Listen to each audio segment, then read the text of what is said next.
મધ્યપ્રદેશના શિવપુરી જિલ્લામાં ભારે વરસાદના કારણે પાણી ભરાઈ રહ્યા છે। ખાસ કરીને ગ્રામીણ વિસ્તારોમાં પરિસ્થિતિ વધુ ખરાબ દેખાઈ રહી છે। સિંધ નદી ઓવરફ્લો થયા બાદ ભારે વરસાદના કારણે કોલારસ અને બદરવાસ વિસ્તારમાં પાણી ભરાઈ જવાની ભીતિ સર્જાઈ છે, જેના કારણે ગ્રામીણ વિસ્તારોમાં જનજીવન ખોરવાઈ ગયું છે। સિંધ નદીમાં પાણીનું સ્તર વધ્યા બાદ આ નદી પર બનેલા અટલ સાગર મણીખેડા ડેમના 8 દરવાજા ખોલીને 4500 ક્યુસેક પાણી છોડવામાં આવી રહ્યું છે।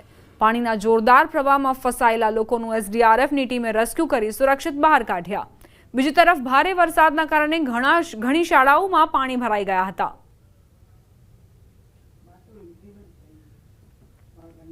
મધ્યપ્રદેશમાં ભારે વરસાદે તબાહી મચાવી છે। કિલાવાની નદી પરનો કોઝવે પાર કરતી વખતે પાણીના જોરદાર પ્રવાહમાં કોળા ભરેલી ગાડી તણાઈ ગઈ।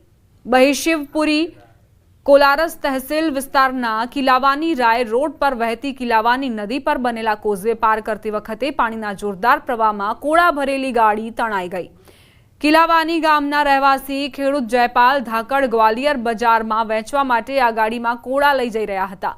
આ ગાડીમાં 3 લોકો સવાર હતા, 3 સુરક્ષિત છે।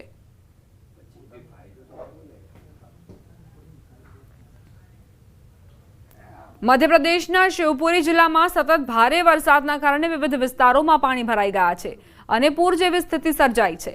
કલેક્ટર રવિન્દ્રકુમાર ચૌધરીના નિર્દેશનમાં જિલ્લા વહીવટીતંત્ર સંપૂર્ણપણે સક્રિય છે।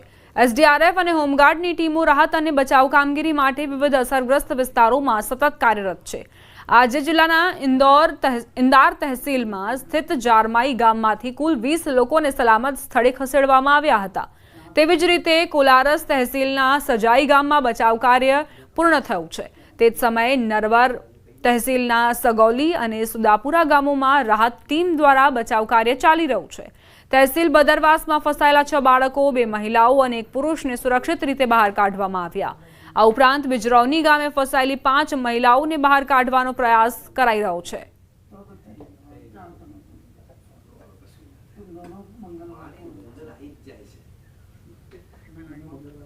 શિવપુરીમાં ભારે વરસાદ બાદ અત્ર-તત્ર સર્વત્ર પાણી જ પાણી નજરે પડી રહ્યું છે। જ્યાં આપ નજર કરશો ત્યાં વિસ્તારો જળતરબોળ જોવા મળી રહ્યા છે। આ તરફ બાવડા પંથકમાં વરસાદના વિરામ બાદ પણ જળબંબાકારની સ્થિતિ। બાવડા તાલુકામાં આવેલા રૂપાલ ગામમાં ચોતરફ પાણીનો પહેરો છે। પાણીના ઉકેલ માટે કોઈ ઉપાય નથી। છેલ્લા 4 દિવસથી લોકો પાણીમાં રહેવા મજબૂર બન્યા છે। રૂપાલના 10 ઘરના લોકોને સ્થળાંતર કરવાની ફરજ પડી છે। 4 દિવસથી ઘરમાં પાણી હોવાથી આખરે પરિવારોએ ગામના ઊંચાઈવાળા વિસ્તારમાં રહેવા માટેની ફરજ પડી।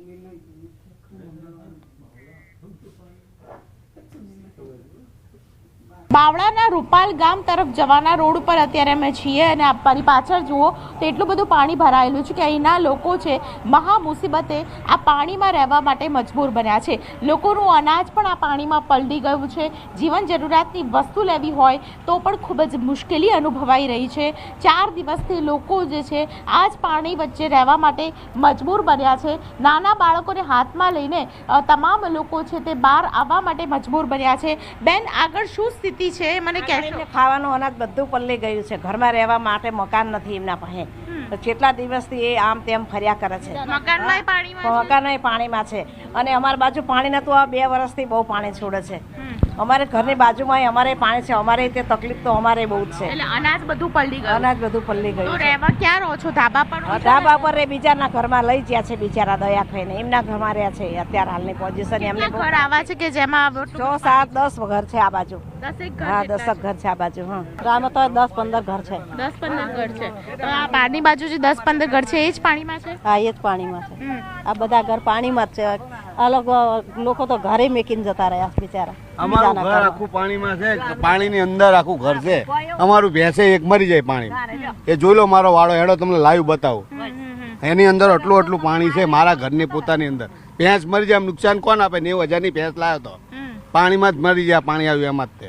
તો આ પ્રકારની પરિસ્થિતિ ખાસ કરીને વરસાદને કારણે 4 દિવસ થઈ ગયા છે, પરંતુ 4 દિવસથી લોકો છે અહીં પાણીમાં રહેવા માટે મજબૂર બન્યા છે। આપ જુઓ તો તમામ લોકો છે તે પાણીમાંથી પસાર થવા માટે મજબૂર બન્યા છે. આ ગામના લોકો છે અને જેને આ એરિયામાંથી પસાર થવું છે તે લોકો પણ પસાર નથી થઈ શકતા. ખાસ કરીને જે નોકરી કરતા હોય તે લોકો પણ પારાવાર મુશ્કેલીનો સામનો કરે છે. ભાઈ, તમારે કઈ ઇન્ડસ્ટ્રીમાં ક્યાં જવાનું હતું? એક કંપનીમાં જવાનું હતું મારે ફોલોઅપ માટે, પણ અત્યારે પાણી ભરેલું છે એટલા માટે જઈ નહીં શકતો. અચ્છા, એટલે તમે ઇન્ફોર્મ કરી દીધું કે હા, પાણી પાણી ભરેલું છે એટલે મેં ફોટા પાડીને અમારે કંપનીમાં નાખી દીધા. અચ્છા, દર વર્ષે તમે અહીંયા આવો છો કે ખાલી આજે મારે આજે ફોલોઅપ માટે આવેલો હતો, પણ આ રસ્તામાં પાણી છે એટલે મેં કીધું બાઇક ચાલે એમ છે નહીં એટલા માટે. ઘણા બધા લોકો આ પ્રકારની મુશ્કેલી અનુભવી રહ્યા છે.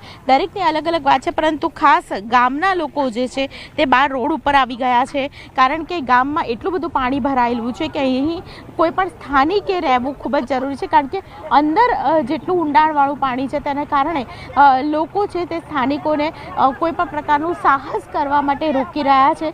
અહીં નાના વાહનો છે તે દેશ જઈ ન શકે તેવી પરિસ્થિતિ છે. આ મુખ્ય માર્ગ છે અને ડાબી બાજુ ગામનો માર્ગ છે અને ત્યાંથી માત્ર ને માત્ર ખાલી ટ્રેક્ટર આવી શકે છે. આખું ગામ છે તેમાં પાણી ભરાઈ ગયું છે અને હજુ પણ પાણી નિકાલનો કોઈ પણ નિવેડો નથી આવ્યો. કેમેરા પર્સન અમિત શર્મા સાથે દીપિકા કુમાર, ન્યૂઝ 18 ગુજરાતી, અમદાવાદ.